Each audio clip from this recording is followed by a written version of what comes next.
네, 감사합니다. 우리 말씀 한 구절 읽고 교회사 공부하도록 하겠습니다. 사도행전 2장 1절부터 4절까지 말씀. 네, 오순절날 성령 강림 사건의 말씀을 읽고 초대교회사 공부 계속하겠습니다. 신약성경 사도행전 2장 1절부터 4절까지 말씀, 신약성경 188쪽 전후를 보시면 되겠습니다.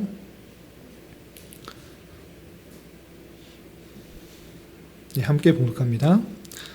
오순절 날이 이미 이르매 그들이 다같이 한 곳에 모였더니 호련히 하늘로부터 급하고 강한 바람 같은 소리가 있어 그들이 앉은 온 집에 가득하며 마치 불의 혀처럼 갈라지는 것들이 그들에게 보여 각 사람 위에 하나씩 임하였더니 그들이 다 성령의 충만함을 받고 성령이 말하게 하심을 따라 다른 언어들로 말하기를 시작하니라.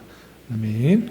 오늘 읽었던 본문은 예수님께서 부활 승천하시고 약속하셨던 보혜사 성령님께서 오순절날 다락방에 마가 다락방에 임하신 그 내용을 읽었던 것입니다. 역사학자들은 이 사건 이후로 초대 교회 또는 신약 교회가 시작되었다 이렇게 보고 있는 것입니다. 그래서 오늘 이 기점으로 해서 교회사가 어떻게 진행됐는지 그것을 계속적으로 살펴보고 있으니까 그 내용들을 공부할 수 있었으면 좋겠고, 아주 자세하게 공부하면 너무 머리 아프고 외울 것도 많기 때문에 그렇게는 배우지 않고 어떤 일들이 있었는지 간략하게 마치 산책하듯이 쭉 둘러보는 그런 시간으로 가지려고 합니다. 그런데 너무 또 수박 겉핥기식으로 하면 안 되니까 복습을 많이 할 것입니다. 배웠던 내용들을 한번 읽고 넘어가면 금방 잊어버리니까 지난 시간에 배웠던 것 계속 복습하면서 중요 내용들을 반복해서 생각할 수 있도록 그렇게 하는 시간으로 시간을 진행하도록 하겠습니다. 지난 시간에 배웠던 것 짤막하게 한번 보고 오늘 이어서 계속 진행하도록 하겠습니다. 자, 교회사는 짧게 말하면 하나님의 교회가 어떻게 역사가 이루어졌는지를 살펴보는 것인데, 구체적으로 좀만 더 말을 하자면 신약교회의 기원 그리고 전개, 교회와 인간 세계가 어떻게 상호작용했는가를 살펴보는 연구 학문이다 이렇게 말했습니다. 그리고 기독교 역사관의 특징 여러 가지 것들이 있겠지만 두 가지로 정리하자면 하나님께서 역사에 관여하신다 이 특징이 있는 것입니다. 세상 사람들, 다른 역사관들은 하나님에 대해서는 전혀 생각하지 않고 배제한 상태에서 역사를 바라보지만 기독교 역사관의 특징은 하나님께서 역사하시는 것이다 라는 특징이 있고, 또 두 번째 특징은 하나님께서 역사에 관여하시는데 어떻게 무엇을 중점으로 관여하시는가 라고 할 때 하나님께서 정하신 목표가 있는데 그 목표를 향해 틀림없이 나가고 있다 이 특징이 있는 것입니다. 그리고 교회사를 왜 공부하느냐라고 할 때 두 가지 유익이 있습니다. 첫 번째는 신앙의 선배들의 자취를 살펴봄으로써 하나님의 섭리를 통해 교훈과 위로와 격려를 얻게 하고 건전한 신앙과 신학을 형성하게 합니다. 신앙의 선배들이 어떻게 진리를 잘 보존하고 애썼는지를 살펴보면서 건전한 신앙이 무엇인가를 생각하고 바른 신앙을 갖게 해주는 것입니다. 그리고 기독교 진리에 대한 진정한 이해를 가능하게 해준다. 이단 종파를 분별하고 대처할 수 있는 능력을 얻게 되는 것입니다. 그래서 언제까지 할지 모르겠는데 2달, 또 3달 또는 한 달 반 이 정도 할 예정인데 어떻게 될지 잘 모르겠어요.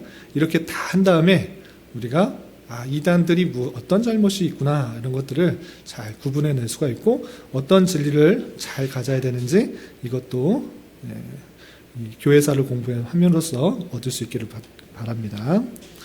그리고 요거는 다른 거는 잘 몰라도 되는데 요거 구분하는 것은 잘 외워주십사라고 부탁해서 드렸습니다.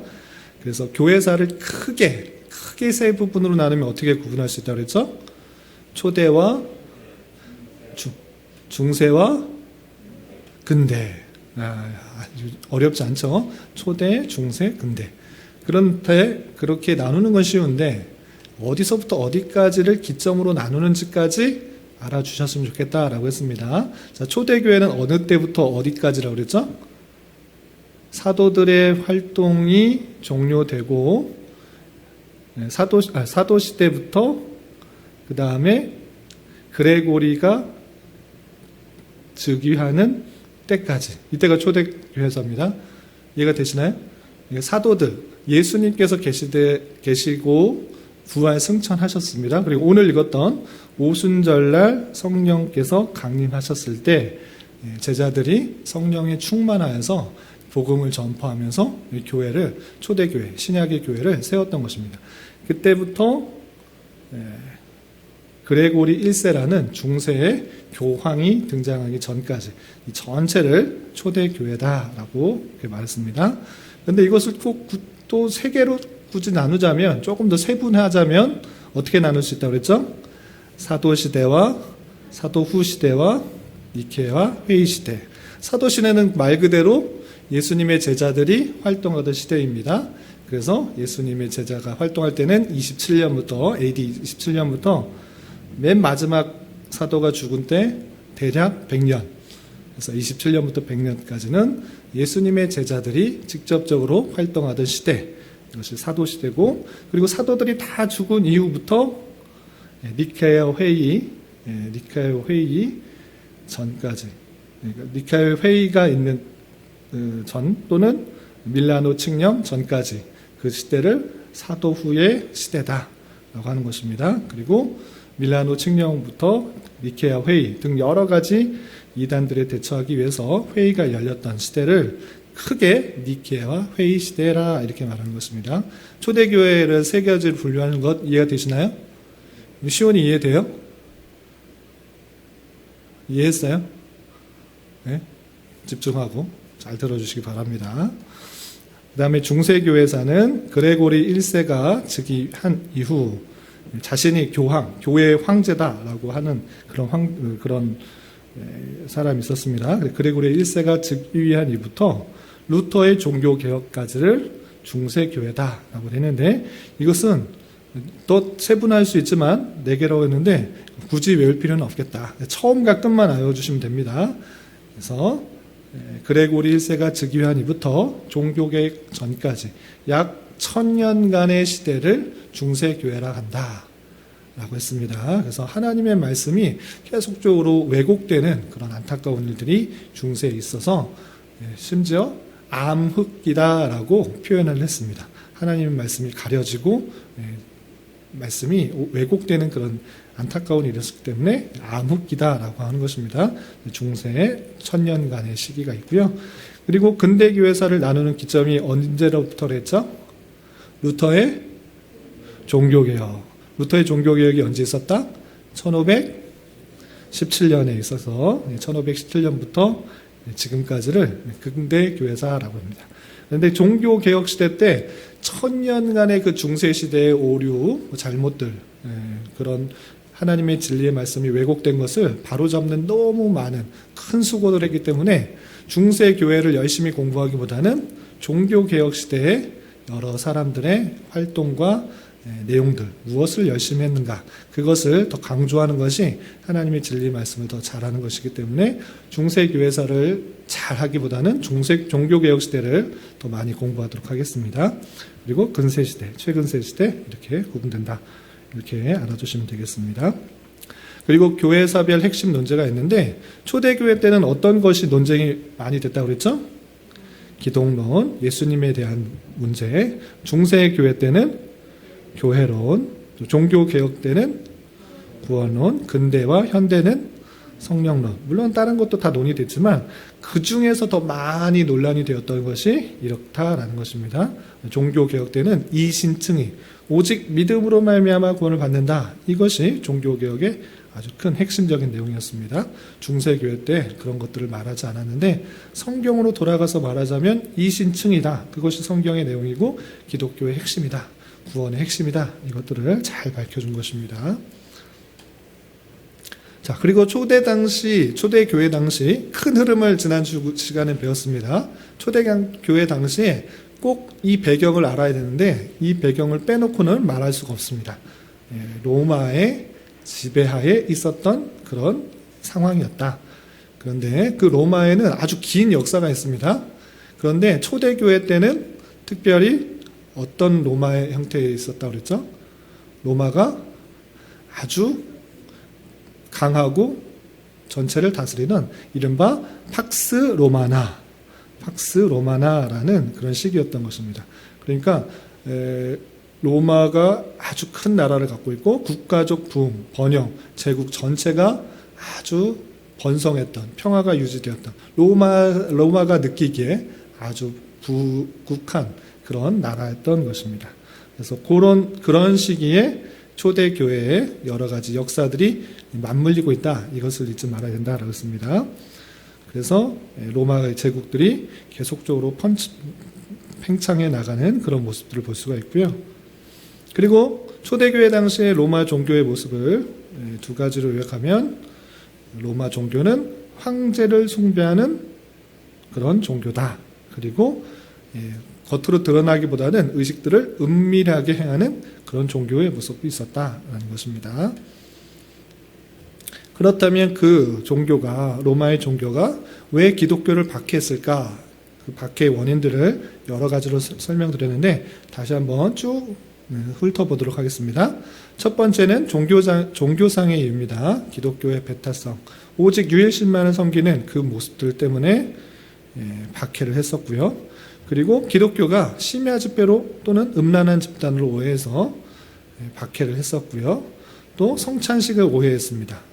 내 몸을 먹는다, 내 피를 먹는다 이런 말을 했기 때문에 사회생활과 오히려 부조한다 이렇게 느꼈던 것입니다. 그리고 형제 자매라는 그런 표현 때문에 음행하는 그런 모습은 아닌가 오해를 했던 것이고, 또 황제 거부 사상, 황제 숭배를 거부했기 때문에 그것도 박해의 원인이 되었습니다. 그리고 로마 제국이 영원하다고 로마 사람들은 당연히 그렇게 생각할 텐데, 기독교에는 이 세상은 곧 멸망하고 심판할 것이다, 종말이 올 것이다 라는 이 사상을 밀었기 때문에 사상이 부조했던 것입니다. 그리고 자연재해들도 기독교인이 일으켰다라는 그런 내용 때문에 박해가 있었던 것입니다. 그러한 박해에 대한 교회의 대응은 어땠습니까? 박해가 있으니까, 고난을 받았으니까 나는 개종한다 이렇게 하는 것이 아니라 나는 차라리 죽음을 택하겠다라는 그런 자세로 진리를 유지시켰던 것입니다. 그리고 그것뿐만 아니라 문서를 통해서 이 기독교의 참된 진리를 밝혀나가기 시작했습니다. 대표적인 변증가들이 여럿 있고요. 그리고 그렇게 대응할 뿐만 아니라 윤리적으로, 도덕적으로 바른 생활을 통해서 그 박해에도 오히려 참다운 진리를 가진 사람의 모습을 더 잘 드러냈다 이렇게 말했습니다. 그래서 로마 제국의 기독교 박해의 결과는 고난과 죽음으로써 진리를 이겨냈고, 문서를 통해 방어했고, 기독교가 참된 종교요 생명의 종교인 것이 증명되게 되었다. 그리고 정경 형성이 시작되게 되었다. 그리고 국가와 교회의 구별이 확실하게 되었다라는 것입니다. 여기까지가 지난주에 배웠던 내용입니다. 대충 배웠던 것 같죠? 이런 것도 다시 한번 반복할 테니까 한번 배우고 넘어가면 누구나 다 잊어버리기 쉽습니다. 그러니까 계속 반복할 테니까 기억해 두시면 감사하겠습니다. 그리고 박해가 있음에도 불구하고 기독교는 오히려 사방에 로마에 퍼져나갔다라는 지도를 볼 수 있었습니다. 그리고 지난주에 하려다가 못했던 거, 오늘 교회는 없지만 지난주 교환을 같이 살펴보면 되는데, 없으시면 앞에 그냥 스크린을 보고 따라오시면 되겠습니다. 로마의 기독교 10대 박해가 있습니다. 계속적인 박해가 있었는데 대표적인 박해 10가지를 꼽을 수가 있는 것입니다. 그러면 어떤 박해들이 있었는지, 또 박해의 실제 모습들이 어떻는지 한 번 정도 살펴보고 넘어가도록 하겠습니다. 첫 번째, 최초의 핍박 사건은 누구에게서 나왔냐면 네로 황제에서 나왔습니다. 네로 황제 들어봤죠? 네로 황제 우리 서신서 배울 때도 네로 황제에 대해서 배웠는데, 그것이 첫 번째 심한 박해였습니다. 언제 어디에서 있었는가라고 할 때, 네로 황제의 치하에서 박해는 로마와 그 변두리에서만 발생했다라고 할 수 있습니다. 그리고 그렇게 박해한 이유는 무엇인가 라고 했을 때 로마의 불이 났습니다. 로마의 불이 났는데 그것이 기독교인이 불질렀다라고 누명을 씌웠다라고 그랬던 것입니다. 그래서 네로 황제가 자기가 불을 질렀을 가능성이 많은데 기독교인이 불질렀다라고 누명을 씌워서 로마와 그 변두리에 있는 기독교인을 다 붙들어와서 불로 태웠던 것입니다. 그래서 기독교인들을 불태워서 네로 황제의 정원을 밝힐 정도로 이렇게 핍박을 했던 모습을 보였습니다. 이때 죽었던 예수님의 제자 사도들이 누구였다고 그랬습니까? 바울과 베드로. 바울과 베드로가 네로 황제에 의해서 죽게 된 것입니다. 자, 두 번째 박해는 AD 90년부터 96년 대략적으로 이 시기 때 있었는데 이 시기 때 로마의 황제가 누구냐라고 할 때 도미티안입니다. 도미티안 들어보셨어요? 네, 도미티안까지는 들어보셔야지 정상입니다. 우리가 요한계시록 때 계속적으로 그 배경을 할 때 이 도미티안 황제 때 기록했다라는 그런 말씀을 많이 드렸습니다. 이 도미티안 황제 때는 어떤 박해가 있었느냐, 또 어디까지 범위가 있었느냐라고 할 때 로마뿐만 아니라 좀 더 건너가서 소아시아 지방이 어딘 줄 아시죠? 터키 지역에서도 서쪽편, 우리 소아시아 7교회 들어보셨잖아요. 그 지역까지 박해가 퍼진 것입니다. 로마뿐만 아니라 터키까지 박해 범위가 커진 것입니다. 그렇다면 왜 이렇게 박해를 했는가? 핵심적으로 말한다면 황제에게 전하지 않는다는 이유. 자신이 황제인 것은 그냥 사람의 뛰어난 사람이 아니고 이 로마의 아주 그 종교는 황제 신입니다. 황제의 숭배 사상이에요. 황제는 신이다. 현현한 신이다. 라는 것들을 강조했는데 이 기독교인은 그런 것을 믿을 수가 없는 것입니다. 참된 신은 하나님밖에 없다. 사람이 어떻게 신이 될 수 있느냐. 하나님 외에 다른 분을 섬길 수가 없다. 이런 신앙을 갖고 있었기 때문에 이 도미티안 황제는 그것을 참지 못했던 것입니다. 그래서 기독교인들을 무참하게 죽이기도 했습니다. 그런데 요한은 죽지 않는 그런 이유 때문에 반모섬으로 유배했던 것입니다. 주요 선교자는 로마의 클레멘트, 또 사도 요한이 있는 것입니다. 사도 요한은 유배됐지만 유배된 상태에서 늙어서 죽은 것입니다. 그리고 세 번째 박해는 AD 98년부터 111년 정도까지 있는데 그때 다스렸던 로마의 황제는 트라이안 황제라고 합니다.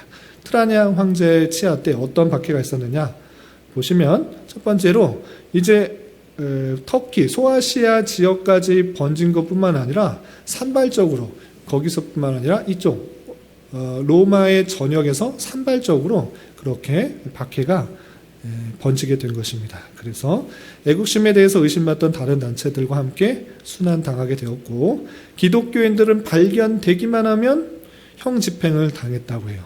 그래서 너 기독교인이야? 그래 그러면 너는 처형이야. 이런 식으로 산발적으로 잡히기만 하면 그런 핍박을 받았던 것입니다. 그런데 기독교인이 그냥 쉽게 발견된 것이 아니라 굴에 숨고 또 집안에 숨고 보이지 않는 곳에 곳곳에 숨으면서 계속적으로 신앙을 지켜나갔다고 합니다. 그래서 쉽게 발각되지는 않았지만 발견되기만 하면 형 집행을 당하는 그런 아주 심한 박해를 받았던 것입니다. 이것이 세 번째 박해고요. 네 번째 박해는 하드리안 황제로부터의 박해인데 117년부터 138년간에 있었던 그런 박해입니다. 이것도 마찬가지로 산발적으로 번졌고 트라이안 황제의 정책처럼 잡히기만 하면 보이기만 하면 기독교인이 보이기만 하면 형을 집행하는 그런 정책이 계속 고수됐습니다. 그런데 더하기 플러스 기독교인에 대해서 거짓 증거하는 사람도 처벌받았어요. 기독교인이 어디 있는지 말해. 말 안 하면 거짓말 잘 모릅니다. 아니, 저기 있습니다. 거짓말하면 그 사람도 처벌받는 그런 박해가 있었던 것입니다. 그래서 기독교인뿐만 아니라 기독교인에 대해서 거짓 증거하는 자 함께 처벌하는 아주 극심한 또 플러스된 그런 박해가 있었다라는 것입니다. 그리고 다섯 번째 박해는 161년부터 180년까지 통치하였던 마르쿠스 아우렐리우스 황제 치하에서 있었던 박해인데, 이 황제는 자신이 스토아 철학자라고 합니다. 그래서 철학자이기 때문에 기독교 사상하고 맞지 않는 것입니다. 기독교 사상이 어떻게 그게 참된 진리냐, 스토아 철학이 참된 진리다라고 하면서 부딪혔기 때문에 기독교를 반대했습니다. 그리고 이 황제는 특별히 여러 가지 자연재해의 원인이 기독교인들이라고 생각하면서 비난하였다고 합니다. 그래서 주요 순교자는 순교자 서스틴, 포티누스, 블렌디나라고 있는데, 이렇게 많은 대표적인 그런 사람들이 순교당했다라고 보시면 되고, 다섯 번째 박해 때는 자연재해까지도 들먹이면서 기독교인들이 핍박을 당했다, 이렇게 생각하시면 됩니다. 그리고 여섯 번째 박해는 202년부터 211년까지 셉티무스 세베루스 황제 치하에서 박해방했는데, 계속적인 그런 박해 플러스 기독교 애로의 개종이 금지되었습니다. 핍박과 탄압 속에서도 이 기독교인들이 신앙을 버린 것이 아니라 오히려 선한 삶, 도덕적인 삶, 바른 삶을 살아가기 힘썼다라고 했습니다. 그래서 기독교인들이 계속적으로 핍박 속에서도 멀리 또 많은 사람들에게 퍼지게 됐는데, 자꾸 퍼지자 이 셉티무스 세베루스는 기독교 개종하지 말라, 이렇게 명령을 내린 것입니다. 기독교인이 늘어나는 것 도저히 참을 수 없다라고 하면서 개종을 금지까지 하는 그런 박해를 보인 것입니다. 그리고 일곱 번째 박해는 235년부터 236년까지 통치했던 트레스 출신의 막시무스의 황제로부터 받은 박해인데, 이 황제는 기독교 성직자를 처형하라고 명령을 했습니다.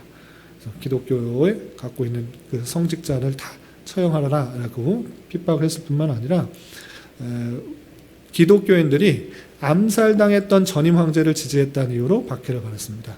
이 전에 황제가 암살을 당했는데 그 전임 황제가 낫다라는 그런 지지를 했던 기독교인들, 그 사람들 다 죽여라, 이렇게 표현했던 것입니다. 그래서 이 막시미누스는 이렇게 기독교 성직자도 처형하고 또 기독교인들을 전임 황제를 지지했다는 이유로 박해를 심하게 했습니다. 또 여덟 번째 박해는 249년부터 251년까지 데키우스 황제로부터의 박해인데, 처음으로 제국 전역에 박해가 번졌던 것입니다. 아까는 보이는 대로 산발적으로 이렇게 박해를 했다고 하면, 처음으로 전역에, 제국 전체, 로마 전체에 박해를 가한 것은 데키우스 황제라고 하는 것입니다.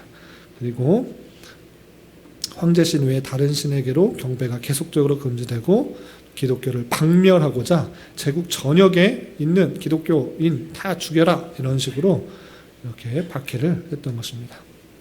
그리고 아홉 번째 박해는 257년부터 260년까지인데 발레리안 황제로부터 받은 그런 박해인데, 어떤 박해가 있었느냐, 기독교인이라고 하면 재산 다 압수하겠다, 이렇게 말을 할 뿐만 아니라 기독교인은 모이면 안 된다, 예배로 모이지도 말고 성경 공부로 모이지도 말고 집회하지 말라, 이렇게 기독교인의 집회를 다 막았던 것을 볼 수 있습니다. 이렇게 아홉 번째 박해가 있고, 맨 마지막에 열 번째 박해는 아주 최악의 그런 박해식입니다. 어떤 박해식이었는가, 303년부터 311년까지 디오클레티안 갈릴리우스 황제 치하의 때 박해인데, 이때 박해는 교회들은 무너지고 성경이 불태워지고 모든 기독교인의 권리가 정지되었고, 기독교인들은 이교신에 대한 희생 제물이 되었다라고 합니다. 이때가 아주 최악의 박해 시기라고 하는데, 교회들 건물도 무너지고 또 사람들도 흩어지고 성경조차 불태워지고, 기독교인이라고 하면 모든 권리가 정지될 뿐만 아니라 다른 이교신의 희생 제물로 그렇게 바치는 아주 심한, 생각만 해도 끔찍한 그런 박해가 있었던 것을 보게 됩니다. 이렇게 로마의 10대 박해라고 할 정도로 10명의 황제에 의해서 아주 기독교가 심하게 핍박받고 탄압받고 고난받는 그런 가운데도 있었습니다. 그럼에도 불구하고 아까 말씀드린 것처럼 진리를 버려야겠다, 나는 기독교를 믿으면 안 되겠다, 이렇게 생각한 것이 아니라 죽으면 죽으리라 순교의 정신으로 진리를 갖고 더 올바른 생활로 삶을 살았던 것입니다. 이해가 되시죠? 그리고 앞에 보이시는 표시 혹시 보신 적 있으세요? 익두스? 근데 시온은 처음 보죠. 옛날에 한참 유행할 때가 있었는데 집 앞에 문패로도 붙이기도 하고 또는 자동차 뒤편에 붙이기도 하고 이렇게 많이 붙이기도 한때 유행해서 붙이기도 했는데 요즘은 많이 못 본 것 같아요. 이 무슨 표시냐면 이 익두스라는 글자를 모양으로 만든 것입니다. 무슨 모양 같아요? 물고기 모양 같잖아요. 물고기 모양 맞고 물고기를 헬라어로 뭐라고 하냐면 익투스라고 합니다. 익투스. 익투스가 물고기예요. 이건 이해가 되시죠? 그래서 익투스를 쓰면서 물고기까지 그려놓은 거예요. 그런데 익투스, 왜 이렇게 익투스를 썼는가라고 했을 때 익투스가 어떤 거의 약자를 모아놓은 거예요. 우리 지금 뒤에 2월 교회라는 주제로 칠행시 지었잖아요. 그런 것과 마찬가지로 예수 그리스도는 하나님의 아들 구세주입니다. 이 말을 앞자만 딴 거예요. 이해가 되세요? 예수스, 크리스토스, 세우스, 피오스, 소테르라는 것을 앞자만 따서 한 것이 익두스예요. 이해가 되시죠? 그래서 익두스는 그냥 물고기를 해놓은 것 같지만 이 초대교회 당시 자신의 신앙을 표시해내는 암호 같은 것이었어요. 그래서 다른 사람들은 잘 몰라도 이게 익두스라고 써있는 모양, 이 모양이 있으면 이 사람은 예수 믿는 기독교인이구나를 알았던 거예요. 그래서 암호와 같이 이것을 표시해 놓으면서 자신이 기독교인이라는 것들을 표현해 놨던 것입니다. 그래서 이런 것들이 유행이 돼서 우리나라도 한 10여 년 전에 이런 것들이 한참 유행했는데 또 유행 지나가가지고 많이 없는 것 같아요. 그래서 익두스는 예수 그리스도 하나님의 아들 구세주라는 뜻입니다. 이것을 참고적으로 알아두시기 바랍니다. 그래서 초대교회 때 이 모양이 쓰여졌다라는 것입니다. 자, 오늘은 어떤 거냐면 여러분 교환에 있는 것인데 초대교회사에 아주 중요한 몇 가지만 외웠으면 좋겠어요. 많은 연표가 있습니다. 시대별로 어떤 일들이 있었다 이런 걸 듣는데 이 연도를 외우려고 하면 끝도 없습니다. 그렇기 때문에 다 외우지 말고 이런 일들이 순차적으로 있었다. 이런 정도만 알아두시고 중요한 몇 가지 빨간색으로 되어 있는 몇 가지 정도는 외웠으면 좋겠는데 너무 머리가 복잡해서 못 외우겠습니다 하시면 안 외우셔도 됩니다. 순서적으로 어떤 흐름 가운데 있다라는 주요 연대표니까 이 연대표의 흐름을 잘 알아주시기 바랍니다. 오늘 두 가지 연대표 할 것입니다. 첫 번째 1페이지에 있는 사도시대의 주요 연대표. 예수님께서 부활 승천하시고 아까 읽었던 성령 강림 사건 이후로 제자들이 성령을 받아서 교회를 세우고 복음을 전파하는 그 내용이 사도가 활동하던 시대, 사도시대에 대략 몇 년까지라고 그랬죠? 100년, 100년까지 시대를 살펴볼 것이고요. 그 다음에 사도 후 시대에는 교회가 아주 지금 10가지 바퀴처럼 수많은 핍박을 받았던 그런 때가 있는데 그때에 어떤 일들이 있었는지 흐름을 좀 살펴보고 몇 가지 연도만 외울 수 있는 그런 시간을 갖도록 하겠습니다. 자, 첫 번째 슬라이드 보시면 교환이나 슬라이드를 보시면 자, 예수 그리스도께서 돌아가신 때가 몇 년으로 되어 있습니까? 30년, AD 30년. 요거는 알아두시면 좋겠습니다. 어렵지 않죠? 그러면 예수님께서 태어나신 해는 언제일까요? 잘 안 들리는데요? 원래 그냥 기원 전, 기원 후 할 때 이 기원이라는 말이 예수님께서 태어나신 이후 또는 이전 이것을 나눠서 0년을 기준 삼았는데 그걸로 잡고 열심히 역사적 조사를 해보니까 아쉽게도 예수님께서 0년에 태어나지 않으셨어요. 자세히 조사해보니까 예수님께서 태어난 해는 역사적으로 조사해보니까 BC 3년이나 4년 정도에 태어났어요.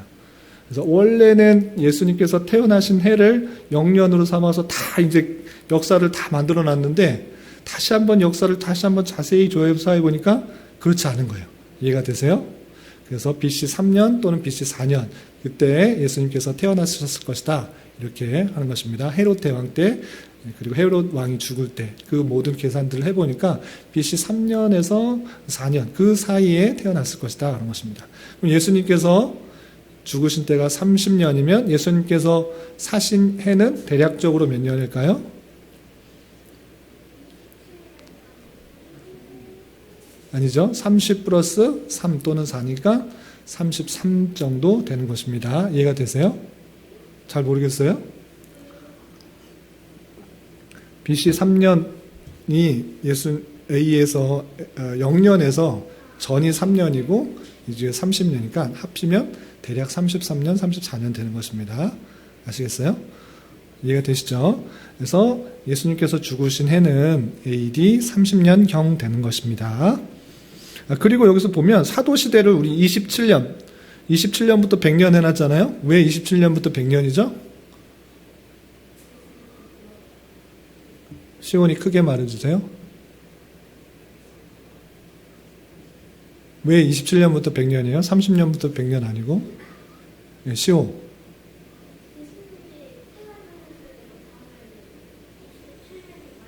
아닌데요? 시온이 뭐라고 잘 안 들렸어요. 아니에요.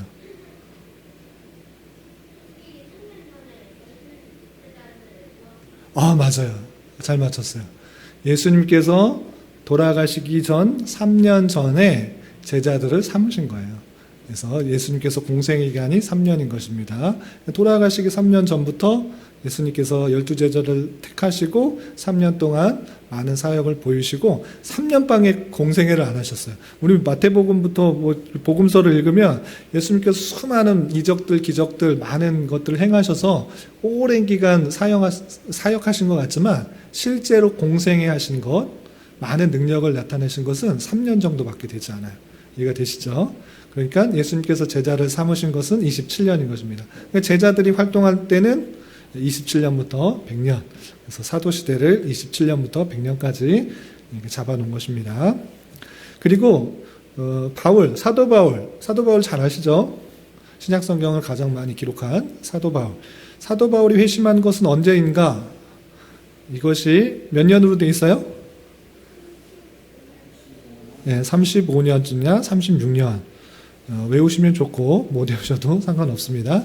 예수님께 돌아가셨을 때는 사도 바울이 예수님을 믿었다 안 믿었다? 안 믿었다. 그리고 약 5, 6년 후에 예수님을 만나게 된다. 그걸 알아두시기 바라고. 그리고 AD 39년에는 베드로가 이방인들 향해서 설교하여서 많은 사람들을 회심시키는 일들이 있었고요. 또 44년 경우에는 최초의 순교 있습니다. 예수님의 제자 중에 최초로 순교당한 사람이 누구죠? 네? 야고보, 요한의 형제 야고보가 순교당했고 베드로가 투옥당했었습니다. 그리고 바울이 최초로 전도 여행을 갈 때쯤이 언제인가 할 때 언제라고 돼 있어요? 대략 47년. 요거 정도는 알아주면 좋겠다라고 한 것입니다. 근데 못 외우시면 그냥 넘어가셔도 됩니다. 그래서 바울이 회심한 이후에 한 11년, 12년 뒤에 1차 전도여행을 갔다. 이렇게 되시면 되고요. 그 다음에 이때 갈라디아서가 쓰여졌다. 첫 번째 바울 서신인 갈라디아서로 많은 학자들이 생각하고 있습니다. 그래서 성경이 가장 먼저 쓰여져 있는 것이 무엇인가라고 할 때, 신약 성경이 가장 먼저 쓰여진 것이 무엇일까라고 할 때 갈라디아서로 많은 학자들이 보고 있습니다. 그리고 1차 전도 여행 이후에 예루살렘 공의회에서 선교를 어떻게 해야 될 것인가, 많은 이방인들에게 무엇을 믿어야 될 것인가, 이런 것을 회의를 했어요. 이것이 대략적으로 49년이고요. 이 회의가 끝나자마자 바울 사도는 곧바로 2차 전도 여행을 갑니다. 1차 전도 여행을 갔던 지역을 다시 한번 되돌아보고자 바울이 2차 전도여행을 떠나게 되고, 그리고 누구랑 싸우게 되죠?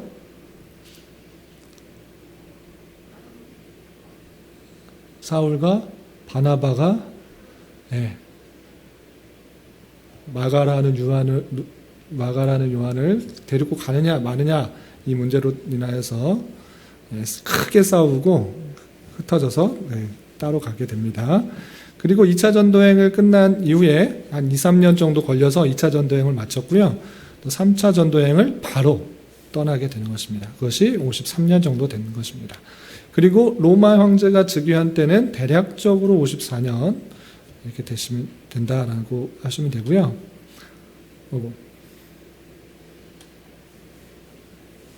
여기 슬라이드가 갑자기 처음으로 가가지고 죄송합니다.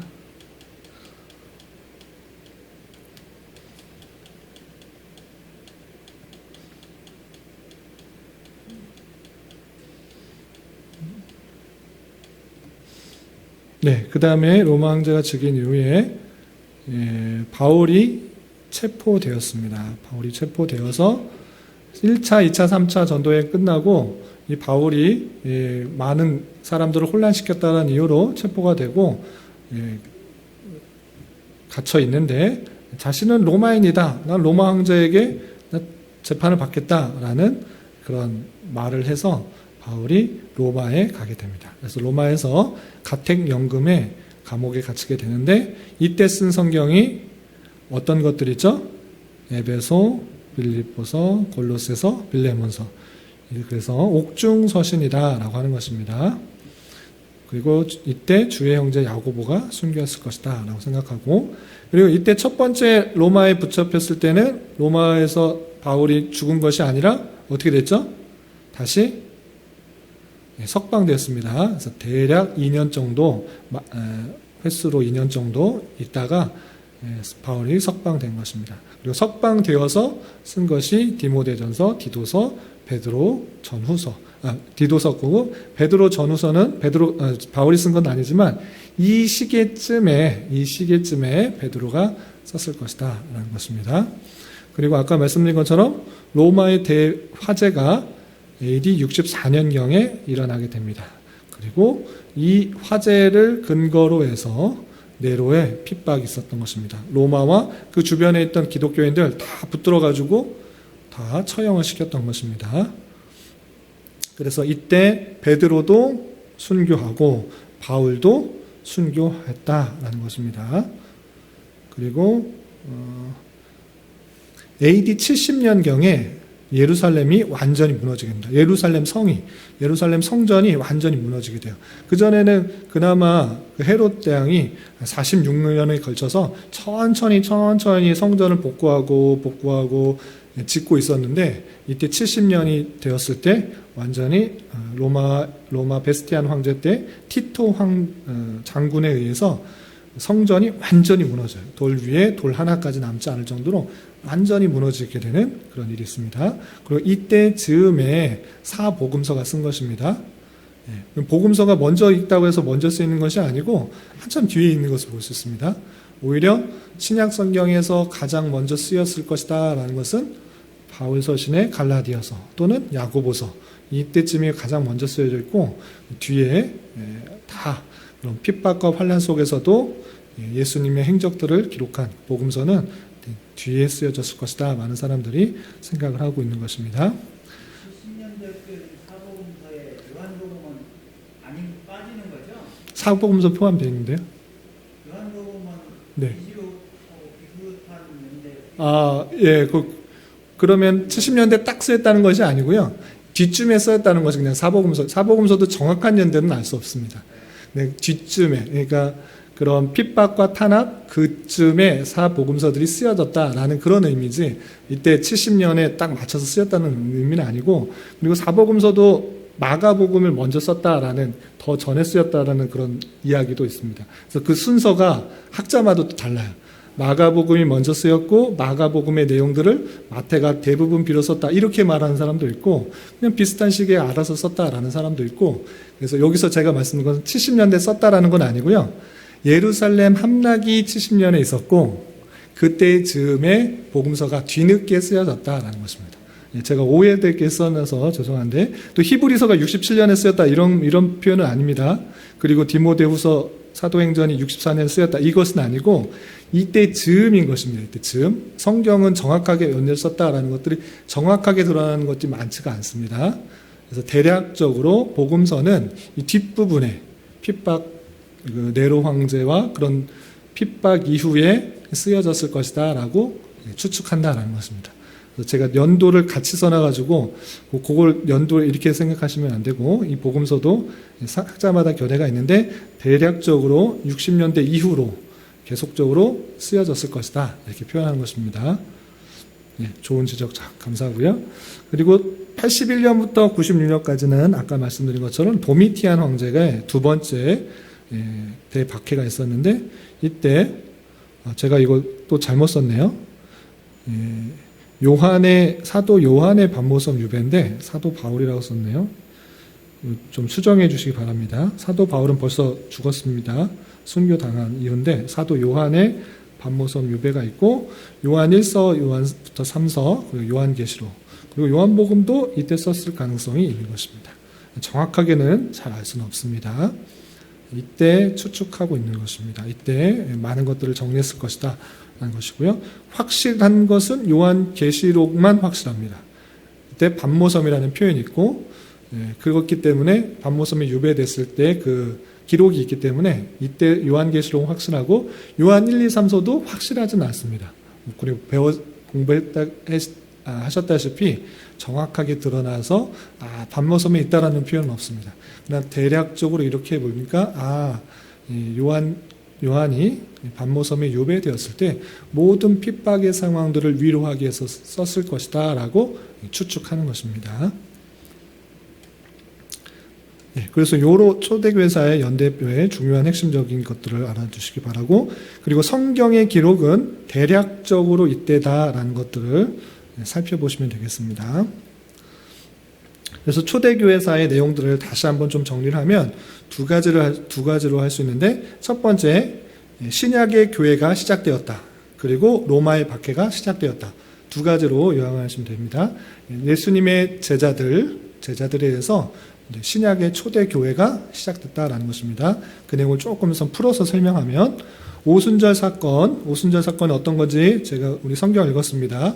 오순절날 예수님의 약속대로 성령께서 임하셔서 많은 사람들의 성령 충만함으로 복음을 전파하기 시작한 그때를 오순절 사건이라 표현하는데, 오순절 사건과 제자들의 설교를 듣고 수많은 사람들이 믿기 시작하였고, 유대 율법을 지키며 회당과 성전에서 예배했던 초기 교회 공동체의 그 수가 수천 명에 이르자 교회를 돕기 위해서 집사들을 세웠습니다. 이런 내용은 사도행전도 많이 나옵니다.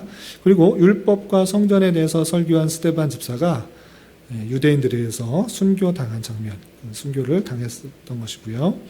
그리고 유대인들의 계속적인 핍박들이 있자 여러 제자들과 또 복음을 들은 성도들은 열정을 가지고 예루살렘과 사마리아에 복음을 전파했다라는 것이고요. 이것이 사도행전의 내용들입니다. 그리고 불신자들의 조롱과 핍박이 있었지만 믿음을 지켰고요. 순교의 피가 밑거름이 되어 교회는 계속적으로 성장했습니다. 그리고 우리가 공부했다시피 안디옥 교회에서 바울과 바나바를 파송하여서 선교가 시작되었습니다. 그래서 1차, 2차, 3차 전도여행, 그리고 붙들려서 감옥에 가는 로마의 행까지 하면 4차 여행, 4차 전도여행, 이렇게 계속적으로 전도여행을 통해서 복음을 열심히 전했다라는 것입니다. 그럼에도 불구하고 로마의 박해가 시작된 것입니다. 그래서 로마의 대화재로 인한 민심을 덮기 위해 기독교인에게 누명을 씌운 네로 황제에 의해서 첫 번째 박해가 있고, 그로 인하여서 많은 제자들이 순교하게 되었습니다. 그리고 로마의 핍박 속에서도 오히려 소외된 로마 사람들을 돌보는 기독교인들로 말미암아 로마인들은 충격을 받고 복음을 받아들이기 시작했고, 순교의 피는 복음의 씨앗이 되어서 더욱더 멀리 퍼져나갔다라는 것입니다. 여기까지 사도시대인데 정리가 되시나요? 대략적으로 아시겠죠? 예, 성령을 받고 충만하여서 복음을 전파하였다. 또 핍박이 시작됐지만 그럼에도 불구하고 착한 행실로 복음이 전파되고 기독교인이 늘어난 것이 대략적으로 사도시대 100년까지의 시대인 것입니다. 그럼 사도 후 시대, 사도가 다 죽었을 때 어떻게 됐는가? 사도가 죽었지만 사도를 대신할 사람들이 등장했다라고 했습니다. 그 사람들이 이름이 많이 나오는데 이름을 외우려고 하면 너무 어렵습니다. 대략적으로 눈으로 보고 이런 사람들이 있구나, 눈으로 살펴보고 넘어가시 바랍니다.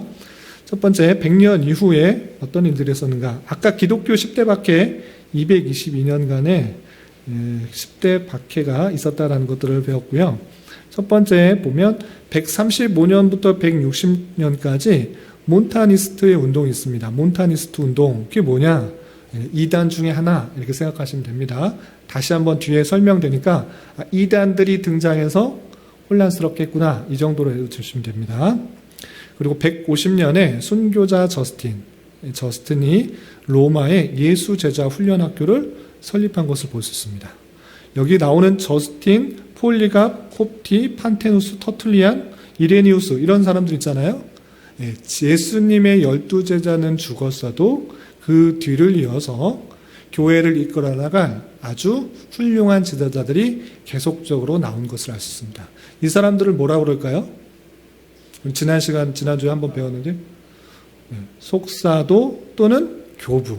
예수님의 제자들로부터 바로 이어지는 그런 사람들을 속사도, 그리고 그 뒤에 이어진 사람을 교부라고 하는데, 어떤 학자들은 왜 이렇게 나누냐, 헷갈린다, 그냥 다 교부라 하자, 이렇게 하시는 분도 있어요.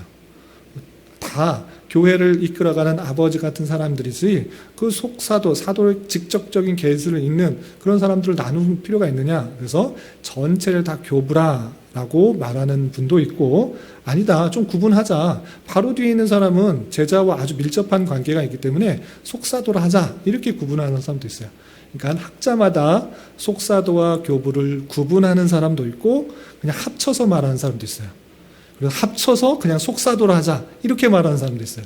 학자마다 약간씩은 차이가 있다라고 알아두시면 되고, 그 명칭이 중요한 게 아니라 교회를 이끌어 나갈 훌륭한 지도자들이 계속적으로 나타나서 좋은 영향력을 미쳤다, 이렇게 이해해 두시면 되겠습니다. 그래서 몬타니스트는 이단이었지만 이단에 대응하여서 또 저스틴이라는 좋은 교부가, 또 폴리갑이라는 좋은 교부가 다 교회를 잘 세우고 또 박해 속에서도 교회를 이끌었다, 이렇게 생각하시면 되겠습니다. 그리고 중요한 거, 여러 교부들이 나오는데 제가 200년경에 동그라미 쳐서 중요한 것이라고 해서 빨간색으로 두껍게 해놓은 것이 있습니다. 무엇이라고 써 있습니까? 정경 형성이 시작되었다 되어 있습니다. 정경이 뭐죠? 정경? 네, 바른 성경. 네, 성경, 정경이 있다고 그러면 정경이 아닌 것도 있는 거죠. 그렇죠? 네, 바른 성경이 있다고 하면 바른 성경이 아닌 외경과 위경들이 있는 것입니다. 그래서 많은 기록들이 있는 거예요.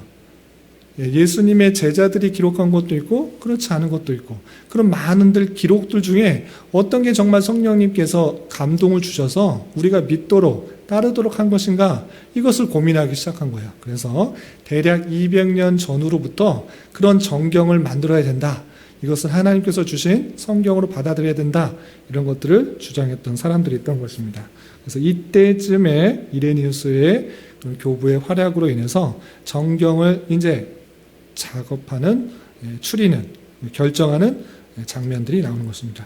그 내용이 여러분들 교환에 있는데 이것까지 하기에는 시간이 너무 많으니까, 오래 걸리니까 요거는 다음 주에 하도록 하고, 200년 경에 이런 일들이 더욱더 많이 시작했다라고 좀 생각해 두시면 됩니다. 딱 200년 이렇게 생각하지 마시고 200년 경에 그런 필요등이 많이 느낀 것입니다. 왜냐? 뒤에 또 나오니까 넘어가도록 하겠습니다. 참된 말씀, 그 진리의 말씀으로 이단들을 구분해내야 되기 때문에 그런 일들을 했던 것입니다. 그리고 뒤에도 여러 이름들이 나옵니다. 퍼피튜아의 순교, 에데사이의 아부갈 4세의 회심, 오리겐의 세계 선교 운동의 촉구, 로마의 고넬료가 골 종족에게 7인 선교사를 파송했다. 너무 많은 사람들이 나오고 외우려고 하면 연도까지 오려면 힘드는데 아까 말씀드린 것처럼 계속적으로 익숙하지 않은 이름들이 등장했다. 이 사람들이 누구다?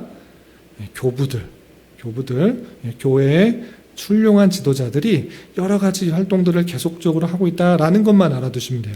우리가 이런 걸 계속 공부하면 학자가 되는 그런 의미는 아니까 흐름들만 보는 것입니다.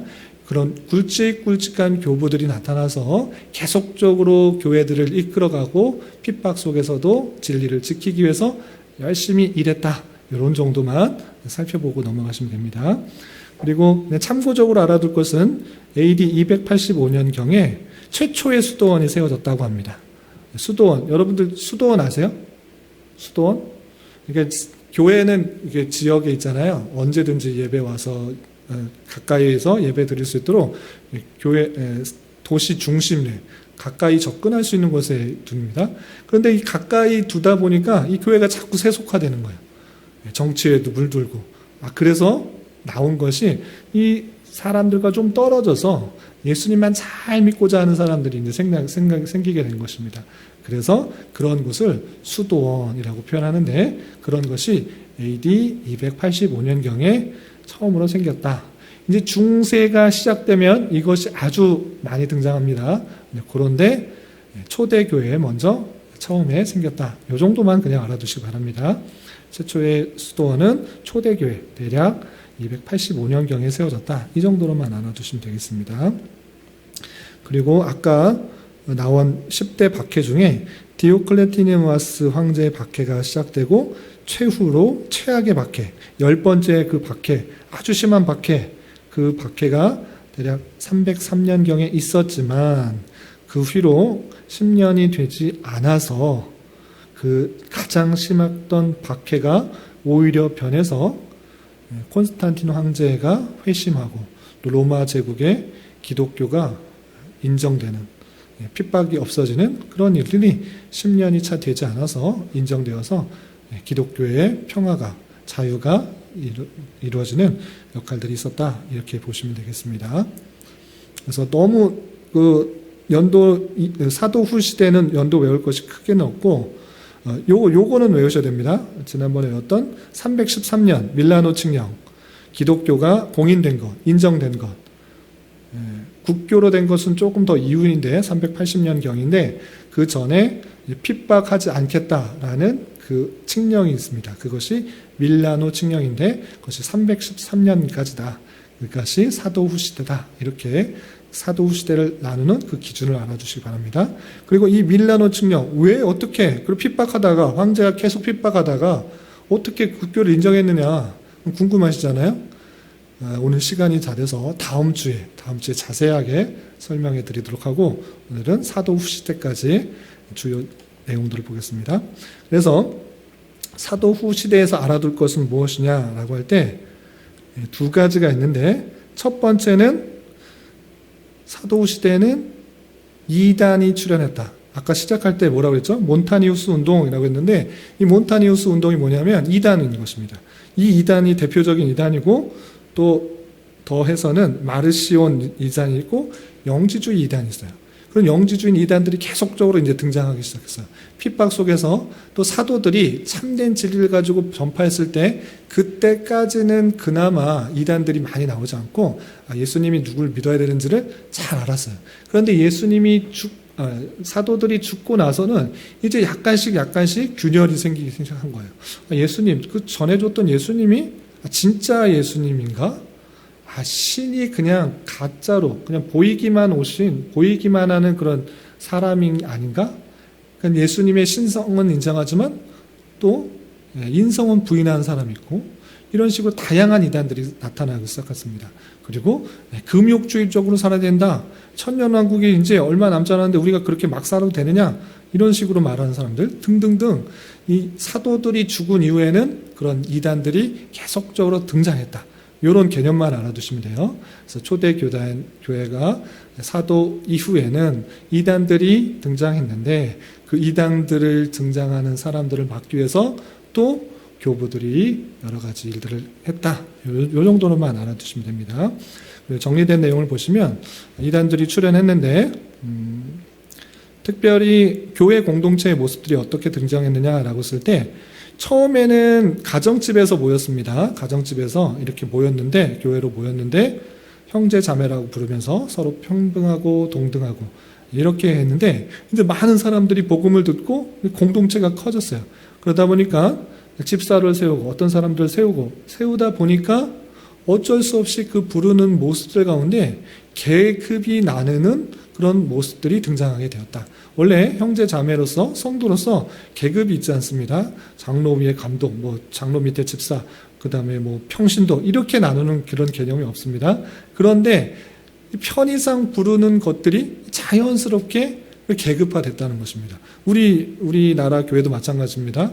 장로, 집사, 여러 가지 직분제도를 뒀는데 처음에는 그 직분들을 감당할 수 있도록 어떤 역할들을 하도록 줬는데 한참일 지나니까 이제 계급이 된 거예요. 평신도, 집사, 장로, 목사 이런 식으로 계급처럼 돼버린 그 모습이 있는 것입니다. 마찬가지로 초대교회도 그런 모습들이 커지다 보니까 그 내용들이 조금씩 수직관계, 계급관계로 모습들이 조금씩 나타냈다라는 것입니다. 그리고 아까 말씀드린 것처럼 이단들이 출현했는데 대표적인 이단이 영지주의자, 또 마르시온, 몬타누스 이 세 개의 이단들이 있습니다. 그 이단들의 내용은 다음 시간에 설명하도록 하겠습니다. 교환에 있는데 교환에 있는 것은 다음 주에 설명하도록 하고 일단 사도들이 죽은 이후에는 이런 다양한 이단들이 등장하기 시작했다 생각하시면 되겠습니다. 이거 설명은 다음 주에 하도록 하고 그리고 이 사도 후 시대에는 이런 이단들이 계속적으로 나타나고 진리에 대해서 자꾸 혼동되기 때문에 교리를 세우는 것과 마찬가지로 그것보다 더 선행돼야 될 것이 있는 것인데 그건 무엇이냐? 어떤 게 진짜 사도들이 우리에게 준 진짜 성경 하나님 말씀이냐? 이것을 더 먼저 구분해야 됐던 것입니다. 그래서 교회는 이단들을 맞서기 위해서 정말 하나님께서 주신 말씀 많은 기록들이 있는데 제자들 교부들의 글 여러 가지 것들이 있는데 이것들 중에 어떤 게 진짜 하나님께서 주신 성경 정경이냐라는 고민들을 했고 그 고민들을 했던 것이 사도 후 시대의 아주 큰 역할이다 하는 것입니다. 그래서 이단들이 생긴 것과 성경이 정경화되는 그런 일들을 했다. 이것이 큰 흐름들이다라고 생각하시면 됩니다. 그리고 밑바탕에는 물론 초기 때부터 나왔던 사도 시대 때부터 나왔던 교회에 대한 핍박 그것은 아주 계속적으로 이어진 것입니다. 그것을 계속 그냥 밑바탕에 깔고 그 밑바탕에서도 이단 발생과 성경 정경화 두 가지 큰 흐름을 잘 알아두시면 되겠습니다. 아시겠죠? 오늘은 여기까지 하고 다음 주에 초대교회 이단들이었던 대표적인 이단들이었던 영지주의, 말시온, 몬타니스트 이것의 특징을 설명해 드리고 그리고 성경이 어떻게 만들어졌는지 정경이 어떻게 됐는지 그 내용에 대해서 이어서 설명하도록 하겠습니다. 그리고 이 교환의 내용을 다음 주에 그대로 갖고 오셔야 됩니다. 다 못했으니까 이것을 그대로 갖고 와서 그대로 이어서 설명할 테니까 잘 가져와 주시기 바랍니다. 혹시 질문 있으시면 질문하시고 없으시면 마치겠습니다. 네. 수도원은 아까 말씀드린 것처럼 신앙을 더욱더 잘 지키고자 속세와 같이 세속화되는 것을 피하기 위해서 좀 외진 곳에 사람들 온전히 믿는 사람들끼리 함께 모여서 신앙생활을 하고자 했던 운동입니다. 그건 이제 중세 시대 때 이제 그렇게 되는 것입니다. 그래서 중세 시대 때는 완전히 변질된 모습 속에서 이제 수녀가 거기서 생활하는 장면이 나오는데 처음에는 항상 긍정적인 좋은 일들로 시작합니다. 근데 이제 중세 시대 때는 많이 변질이 돼서 수도원이 많이 생기게 되고 그곳에서의 부패와 타락들이 더 온상이 되는 모습들이 있는데 그것까지는 이제 나중에 생각하게 하고 최초에 그냥 수도원이 나타났다. 그 정도만. 그리고 큰 흐름도 아니니까 최초의 수도원이 이때 나타났다. 285년경에 세워졌다.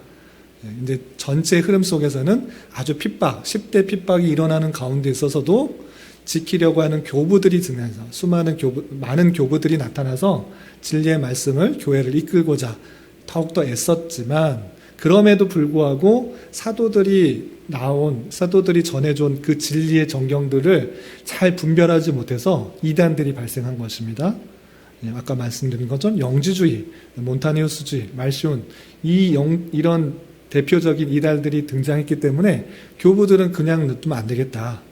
그 사도들이 잘 기록해 놓은 그것을 정말 성경으로 구분해 놓자. 이거 믿고 이거 쓴 글 갖고 자꾸 이단 나오니까 이거 이단인지 아닌지 이게 참 성경인지 아닌지 구분해 내자. 그런 운동을 했던 것이 사도후 시대의 아주 중요한 역할이다. 이렇게 정리해 주시면 좋을 것 같아요. 이해가 되시나요? 물론 수도운동도 뭐 작은 역할은 아니겠지만 큰 흐름에 있어서는 그런 것이 아니고 이런 것이 맨 처음에 최초의 수도원이 등장했다. 이 정도로만 주시면 되고 중세교회에서 할 때 수도원이 어떻게 타락하고 있는지 어떻게 시작했는데 어떻게 타락하고 있는지 그거를 이제 좀 나중에 살펴보도록 하겠습니다. 네, 여기까지 할까요? 뭐 하실 말씀 있어요? 이렇게 네. 계속적인 핍박이 있었는데도 네. 이 기독교가 없어지지 않고 네. 이렇게 이어왔다는 게 참 놀라운 놀랍고 맞습니다. 그래서 참 진리는 어떠한 핍박과 탄압 속에서도 살아난다라는 것을 잘 보여주는 것이고 오늘날에도 이제 그것을 유지해야 되는데 오늘날에는 핍박이 있고 오히려 이제 더 자유를 주니까 중세교회 때도 나타난 모습이지만 신앙의 모습들이 점점 해이해지는 그런 모습들도 많이 있고 핍박 속에서도 탄압 속에서도 그냥 신앙을 놓는 것이 있는데 참 진리라고 하면 정말 참 진리라고 하면 예수님에 대해서 참 경험하고 있다고 하면 정말 죽음도 두려워하지 않는 것이 우리의 자세가 되지 않을까 그렇게 생각을 해봅니다. 또 하나님께서 놀랍게 사용하셔서 핍박 속에서도 참된 진리를 지키고 세계 곳곳에 더 많은 사람들에게 이 진리를 전파하게 하셨다는 놀라운 사실도 볼 수가 있는 것 같습니다. 네, 그럼 여기까지 하고 마치겠습니다. 기도하겠습니다. 하나님 아버지 감사합니다. 오늘 말씀을 통하여서 초대교회 주요 연대와 사도 후 시대의 주요 연대의 또 흐름들을 살펴보았습니다. 하나님께서 또 놀랍게 교회를 택하시고 이끌어 주셔서 하나님의 진리의 말씀이 정리되게 하시고 또 퍼지게 하시는 놀라운 섭리를 바라보게 됩니다. 하나님, 이 말씀을 대하는 자로서 저희들도 이 참된 진리를 잘 깨닫게 하시고 머릿속으로만 아는 것이 아니라 정말 이 가치가 얼마나 귀중한 것인지를 깨달아 우리의 삶으로 잘 실천하며 적용하며 살아가게 하시고 세상의 어떤 비웃음과 핍박과 조롱 속에서도 참된 진리를 아는 자로서 참된 천국을 소유한 자로서 의연하고 늠름하게 우리에게 주어진 길을 잘 헤쳐나갈 수 있도록 인도하여 주시옵소서. 또한 하나님의 놀라운 섭리 가운데 지키고 또 보호해 주신 진리의 말씀인 성경의 말씀을 잘 대하고 또 깨달아서 우리에게 주시는 말씀을 잘 이해하고 적용할 수 있는 은혜 또한 허락하여 주시옵소서. 예수님의 이름으로 감사히 기도드리옵나이다. 아멘. 주기도문으로 마치겠습니다. 하늘에 계신 우리 아버지, 아버지의 이름을 거룩하게 하시며 아버지의 나라가 오게 하시며 아버지의 뜻이 하늘에서와 같이 땅에서도 이루어지게 하소서. 오늘 우리에게 일용할 양식을 주시고 우리가 우리에게 잘못한 사람을 용서하여 준 것 같이 우리 죄를 용서하여 주시고 우리를 시험에 빠지지 않게 하시고 악에서 구하소서. 나라와 권능과 영광이 영원히 아버지의 것입니다. 아멘.